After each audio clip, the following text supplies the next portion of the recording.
wagon version? I don't want a Would wagon. That, you don't want? I'm gonna get one of those and drift one. Dude, that thing is sick. I like it. Drift it. Yeah, I'll get a sedan and drift a sedan. The wagon's a daily. That's it. All right, we're not here to talk about IS. Look Get out of here. Look at that thing. Get out of here. Get his phone number. Call him at home. Yeah, yeah. We're here to talk about this thing. This is a R32 drift car, and this is Emmett. He's part of Team Top Garage. And yesterday we had a very interesting night. We spent a night cruising the streets of New Orleans, all through downtown and also through the French Quarter and even through Bourbon Street. With 4 very illegal cars. Maybe slightly legal.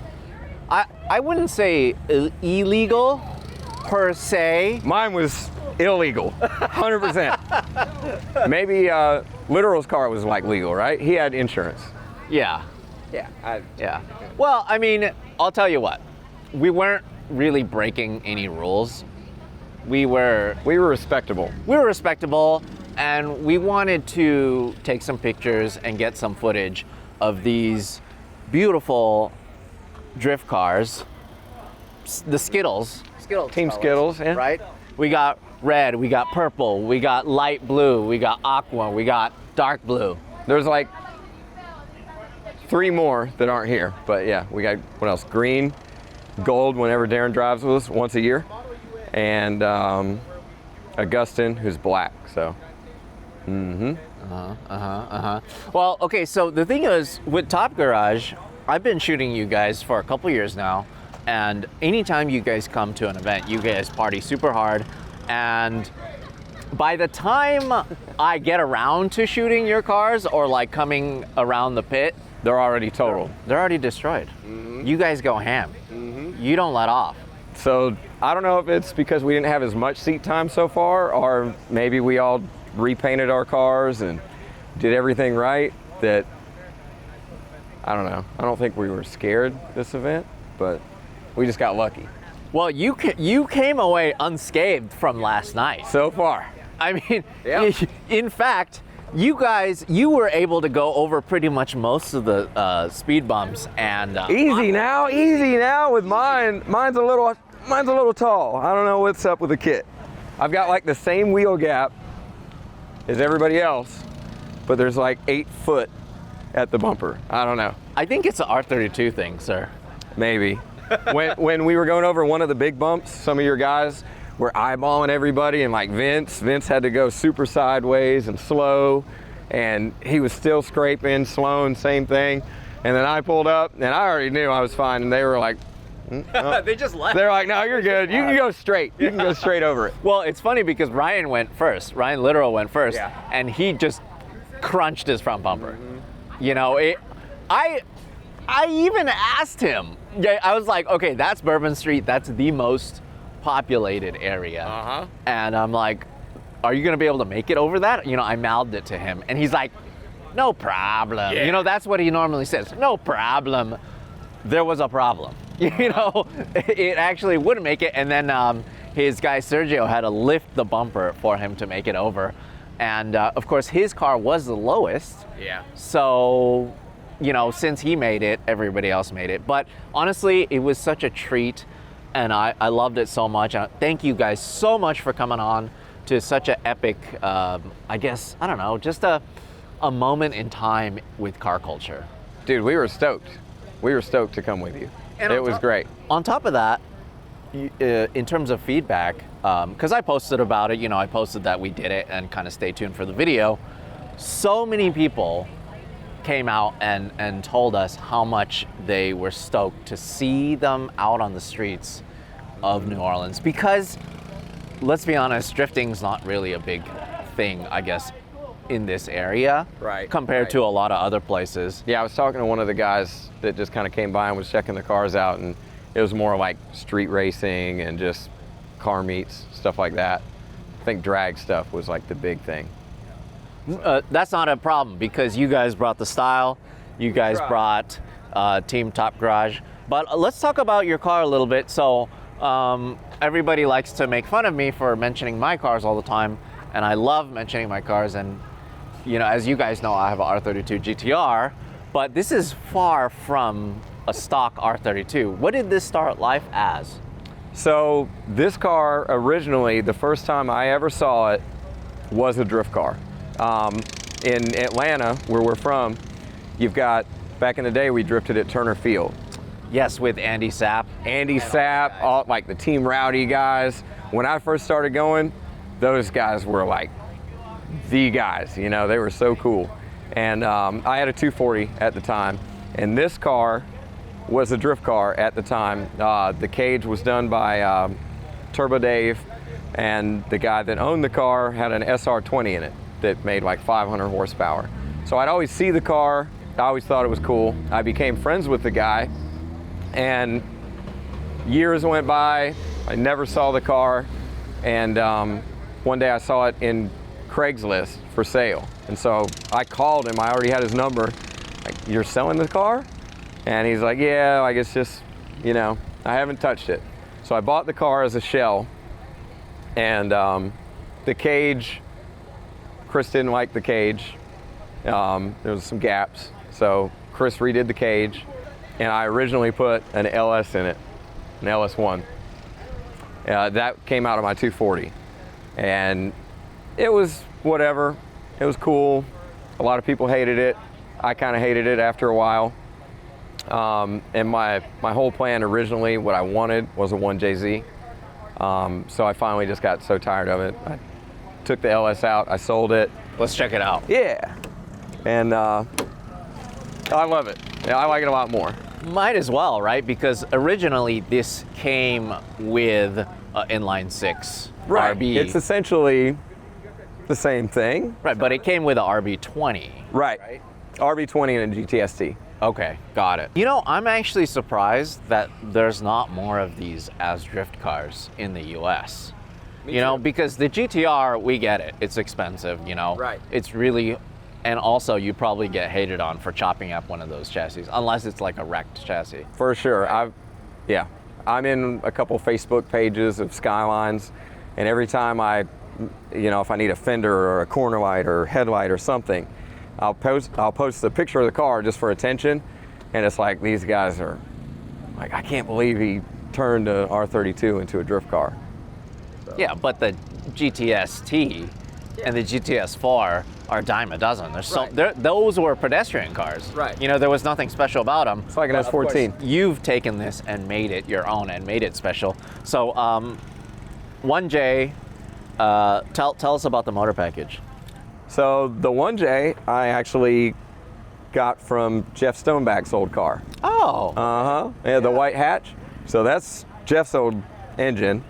The internals, everything's stock. Whenever I did the swap, Top Garage built me the intercooler piping, did vibrant clamps, bigger Garrett turbo. Top Garage built the exhaust for me. So tell me about this. So why is this that you relocated the shock tower in essence? Yeah. There's not much of a market for angle kits for R32s because everybody just street drives it more.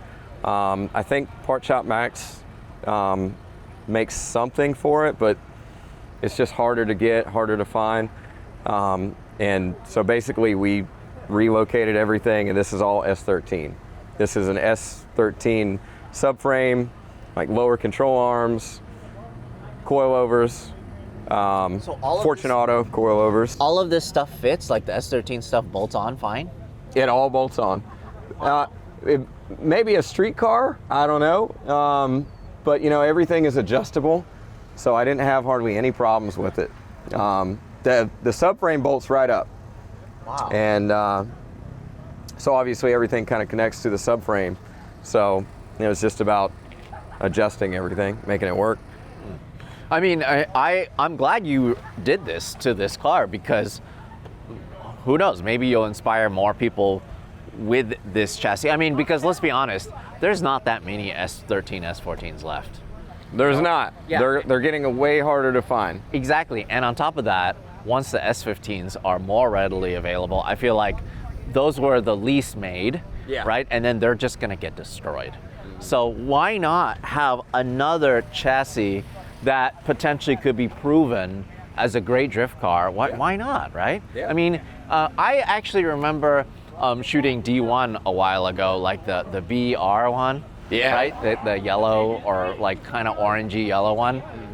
That was such a, I guess, a groundbreaking build for me. I mean, loving Skylines and being able to see something like that actually drive. I don't know, it was just so cool to see somebody take this chassis that most people consider it something that you would get a GTR and then you would use it for time attack or Right. autocross or whatever, track duty. Race car. Yeah, race car things, not drift car things. Yeah. So tell us a little bit about the other things. Like, what is this? Yeah, these are R32 overs, and really I'm not very stoked on them. There's just not as much for R32s like there would be for S13 or S14. So these are R32. I want to get these kind of molded and changed. The front fenders are a combination of Type 3 S13 fenders and Skyline R32, just like 20 millimeter fiberglass fenders, just because of the angle kit and everything. The fenders, when I ordered them and I put them on the car, they were almost the same as stock. So we had a ton of wheel poke. And there's nothing available. So we've got a fiberglass guy in Atlanta that fixes all of our stuff whenever we break it, as long as it's not beyond repair. You keep him employed. Yeah. Yeah. He's fixed literally every car here, every piece of the car. But he took two fenders and made them into one. So these are kind of like a Type 3 R32 front fender. Do you know any other people in the U.S. that drift to R32? I think I've got one guy on my Instagram. I can't remember his name. That's got one. I think that's it. You guys should be best friends. Right? Yeah. But no, I don't know very many cars at all. I think it's just the one guy. What about this front bumper? Couldn't even tell you the name of the kit. Did it come with the car? No. This the bumper came. It was a used, imported bumper from Japan. The whole body kit was. But yeah, I can't even tell you the name of the. I think that's the theme though. Is there's so few things for this car realistically. Yeah. You know, for this kind of duty. Yeah. And that's honestly why I think it's rare. That's why I think it's cool. Right. You know, because I'll tell you right now, I haven't seen one in the U.S. And this is the first one I'm featuring. So I don't know. It's just pretty cool. For you, is this like a natural thing for you to drift on the right side? It's become natural. Whenever I first started to do the swap after I bought the car, I was super nervous because I've never driven a right-hand drive. I've driven a right-hand drive car on the street, but I've never drifted one. So I was super nervous that I wouldn't like it, I wouldn't be comfortable, I'd miss shift. But whenever I did the whole swap and got in the car, it seemed pretty comfortable. So I didn't have any problems with it. I think that the common thing is to like hit the door, right? Yeah, there's like a million times where I've walked over to this door, still, like, wrong side. The cool thing about being right-hand drive is if you've got a buddy that's got a 240 and he's left-hand drive, when you pull up, you're right there, so you can talk to each other. You're not shouting between two extra passenger seats. That's like the coolest part about it. Right. It doesn't work good with me and Chris because he's right-hand drive too. Yeah. I like the mix though. I like that it's right-hand drive, you know. Right-hand drive, left, Yeah. right. I think it's pretty cool. Let's talk about the interior. Can you go on that side real quick? Absolutely. It's not much. Pretty standard drift car interior, huh? Mm-hmm. So what engine management? AEM, Okay. and it also came with the swap. So this is what Jeff Stoneback had. Part Shop Max, e-brake handle. Just ignore all this. This was like a SEMA build. It kind of was last minute when we were trying to get out here. I just kind of put this on here Hey, it works. because my shift boot wasn't there. That's the important thing. You know, so you guys, I mean, I feel like you could be named Team 1J. You know, every one of these cars has a 1J, huh? Sloan with the S13, he's a RB25. Oh, Uh-huh. okay. But other than that, our buddy Darren with the gold car, he's still LS. But we're trying. We're trying to convince him. Then it's not Team 1J, it's Team 2.5 liter inline 6. For sure. For sure. Yeah. Inline 6 turbo. Yeah, I think that's pretty cool. I like that. And the reason why is because it makes it more even for you guys to get close. Like, that's the point. It does. Our power band, everything is almost equal. We always kind of run the same tires. We'll all chip in, kind of get a better deal. Our power's right around the same. Tire size is the same. And pretty much same transmission too for all of you guys? Pretty much. I think the other guys have a CD 009, and I still have the R154. So mine is geared a little bit higher. So some tracks, they might be in third, and I might be in second, fourth, third type of thing, but still all Nissan 5-speed, 6-speed transmissions. Or did you have a chance to dyno this setup? I did. We got it tuned a few months ago, and it made 443 on a Mustang dyno, so it felt really good. The previous engine, the LS1, made like 420, but this just feels way better to me. Oh, I'll tell you what, it sounds insane. It sounds way better. Last night when you were on the freeway, oh my God, it just sounds so good. It was fun. It was really fun driving on the freeway. I had my girlfriend Cassie riding with me. Everybody at the end of the night, everybody was getting a little more wild, I think. Just kind of high RPMs, tacking the cars out, spinning. The roads were a little wet, and I was like, man, I can't drive this car on the street all the time because I'd get in trouble for sure. Let me tell you what my favorite moment was when this two ladies tried to race you. Oh yeah. Wanted to have like a little race. Yeah, we were on the bridge, and we had two ladies that pulled up, and I don't know what it was. It was like a Camry or a Civic or something, but they were just playing. They pulled up and they started shouting over, and I was thinking they were mad because we were driving slow so you could get shots. But then she just starts yelling, like, "Are you trying to race? You trying to race, baby? You trying to race?" And yeah, we started giving her a little gas, and then all of a sudden she's like, "Oh no, I'm just kidding. She did the timeout, like she did. Yeah. She's like, whoa, never mind, time out. I mean, probably because you popped her eardrums from how loud this thing is when you floored it. Maybe so, but it seemed like everybody in Louisiana, just real chill, real cool. I think they liked it. Yeah, they liked it. We gave them a good show. They liked it. It was fun. Well, thank you so much again for being so cool, all of you guys. It's been such a pleasure to be able to work with you guys and just watch you guys have fun, honestly. That's like the main thing. You guys are having fun. We're definitely having fun recording it from the outside. Yeah. And yeah, smiles all around the paddock and also all around New Orleans. You guys do like way more work than a lot of people may think you do. Seriously. Like, we were sitting in the car and we're in dead stop gridlock traffic, and all of a sudden here comes Larry and all of his guys running by us in the rain, 3-4 cameras on their side just to get in front of us to get cool shots. And I mean, it was like that all night. I didn't know how much went into what you do. Seriously, it's cool. I appreciate that so much, and it's so much fun for us. And it's kind of like one of those things, like, when would you push that hard, you know, in life?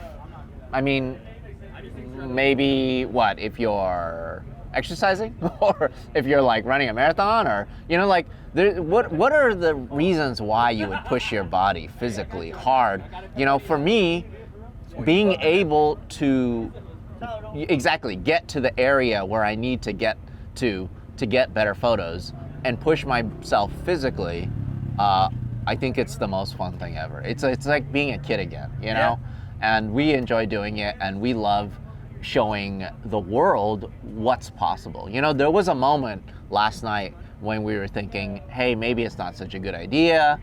You know, we got a bunch of these cars that don't have license plates or whatever.